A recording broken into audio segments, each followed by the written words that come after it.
Assalamualaikum warahmatullahi wabarakatuh. Selamat pagi semuanya. Pertama-tama marilah kita panjatkan puji dan syukur kehadirat Allah Subhanahu wa taala karena atas rahmat dan karunia-Nya kita dapat berkumpul pada pertemuan kali ini dalam keadaan sehat walafiat. Salawat serta salam semoga tercurah limpah kepada Habibana wa Nabiyana Muhammad Sallallahu Alaihi Wasallam, kepada para sahabatnya, keluarganya, juga kita selaku umatnya. Amin ya robbal alamin. Tidak lupa ucapan terima kasih kami sampaikan kepada Ibu Nurjana Abdi Aziz SMAK, selaku dosen pengampu mata kuliah pengantar akuntansi sektor publik yang telah memberikan kami bimbingan serta kesempatan untuk berbicara dan memaparkan hasil diskusi kami. Sebelumnya, perkenalkan saya Firialna Syuaupa selaku moderator yang akan bertugas mengatur jalannya presentasi pada hari ini, ditemani rekan-rekan saya selaku presentator, ada Yolanda Elvantaro Samengko, Nova Lestari, Dila Nur Fadila, dan Firda Nurjihan Salsabila. Baik, pada kesempatan kali ini kita akan membahas mengenai analisis kesesuaian pengelolaan keuangan sektor publik pada pemerintah Kota Tasikmalaya. Untuk mempersingkat waktu, kita masuk ke pembahasan yang pertama, yaitu pendahuluan.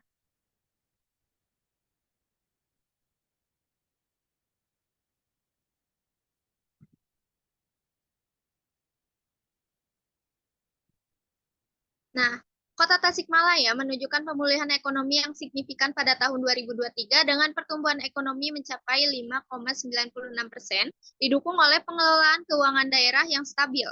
Laporan keuangan mencatat realisasi pendapatan sebesar 98,56% dari target, sementara pendapatan asli daerah atau PAD meningkat sebesar 6,72%.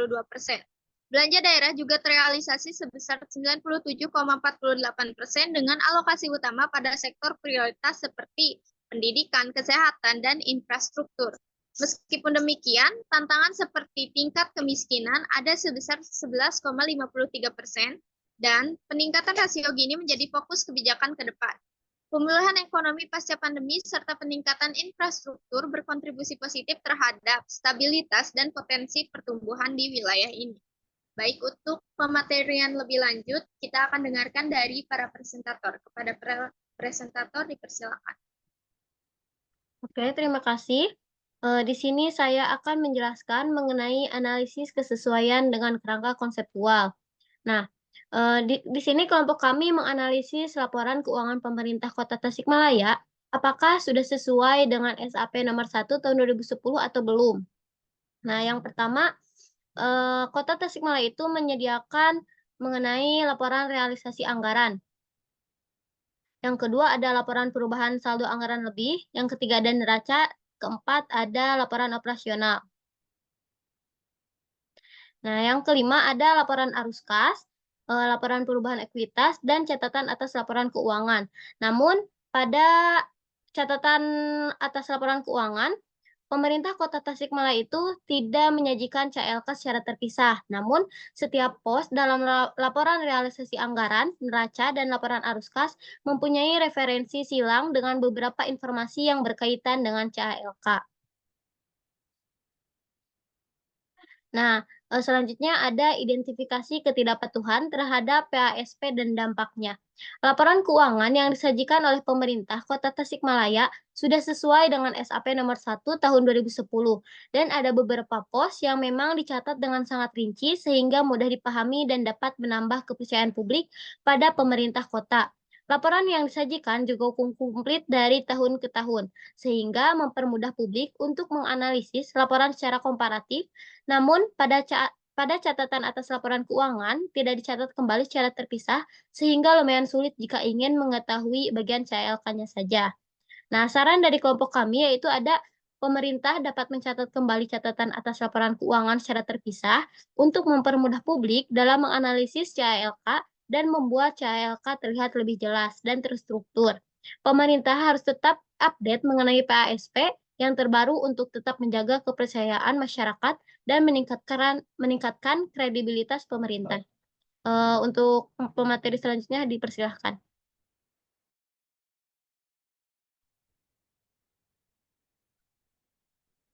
Baik, saya akan menjelaskan mengenai deteksi potensi fraud. Yang pertama ada deteksi potensi fraud dan kesalahan material. Dalam audit laporan keuangan pemerintah Kota Tasikmalaya tahun 2023, BPK tidak menemukan pelanggaran hukum atau indikasi fraud yang memerlukan tindakan lanjut seperti penggelapan aset atau informasi yang hilang.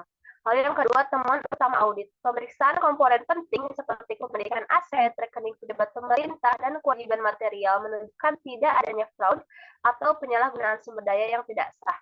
Lalu yang kedua ada ketidakcocokan data antara pendapatan dan belanja. Yang pertama ada realisasi pendapatan.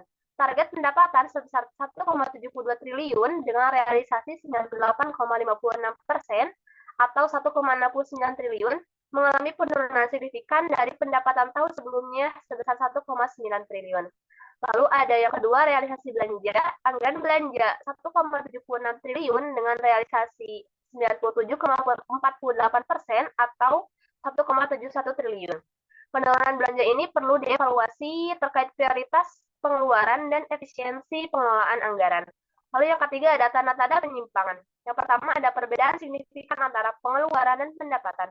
Terjadi defisit anggaran sehingga sebesar 17,41 miliar menandakan adanya perbedaan antara pengeluaran yang lebih besar dibandingkan dengan pendapatan.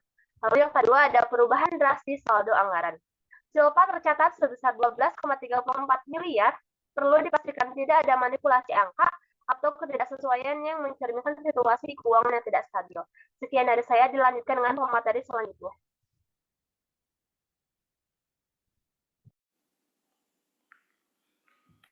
Selanjutnya, evaluasi pengelolaan keuangan. Yang pertama, pendapatan daerah. Realisasi pendapatan daerah tahun anggaran 2023 sebesar 1,69 triliun atau mencapai 98,56% dari target yang telah ditetapkan. Realisasi pendapatan daerah tahun anggaran 2023 mengalami penurunan sebesar 203 miliar atau 10,71% dari pendapatan daerah tahun anggaran 2022 sebesar 1,9 triliun.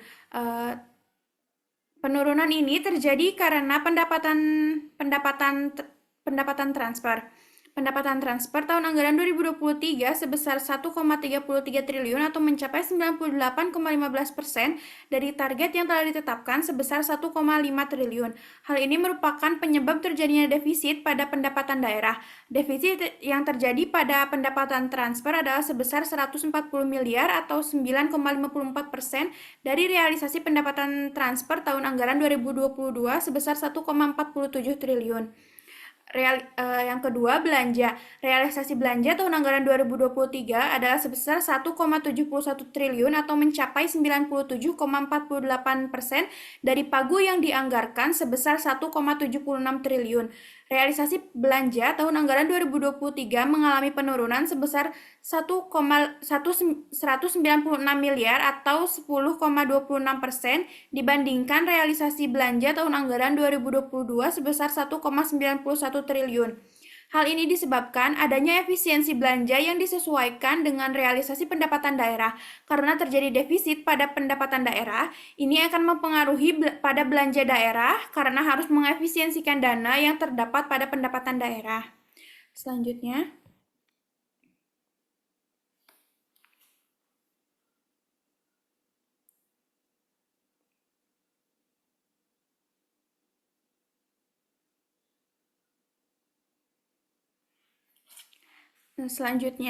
rekomendasi solusi untuk meningkatkan evaluasi pengelolaan keuangan. Akuntabilitas keuangan daerah sangat penting dalam pembangunan daerah. Menerapkan pedoman teknis pengelolaan keuangan daerah yang efektif akan membantu pemerintah dalam meningkatkan akuntabilitas keuangan daerah.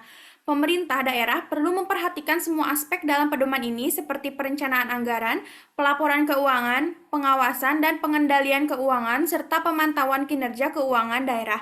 Dengan menerapkan pedoman ini, pemerintah daerah dapat memastikan bahwa pengelolaan keuangan publik dilakukan secara efektif dan efisien, sehingga dapat memberikan dampak positif bagi pembangunan daerah. Namun, implementasi pedoman teknis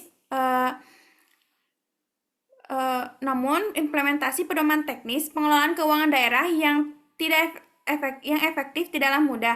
Pemerintah daerah perlu memiliki komitmen yang kuat untuk menerapkan pedoman ini. Selain itu, pemerintah daerah juga perlu memastikan bahwa sumber daya manusia yang dimiliki memiliki kompetensi dan keterampilan yang memadai dalam mengelola keuangan publik. Sekian dari saya.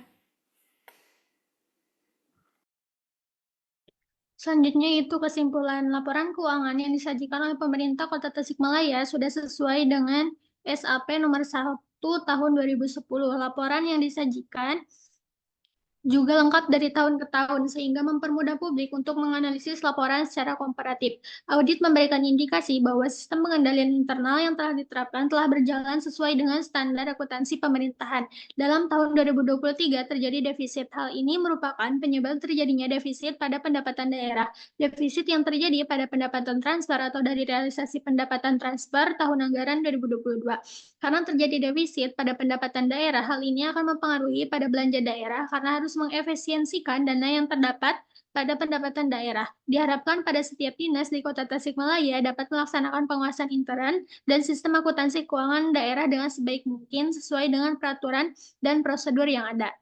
Selanjutnya saya kembalikan ke moderator.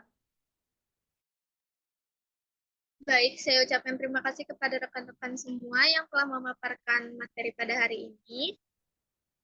Mungkin cukup sekian yang dapat kami sampaikan pada pertemuan kali ini. Mohon maaf atas segala kekurangan dan kesalahan dalam penyampaian materi. Kami tutup pematerian pada hari ini. Wassalamualaikum warahmatullahi wabarakatuh.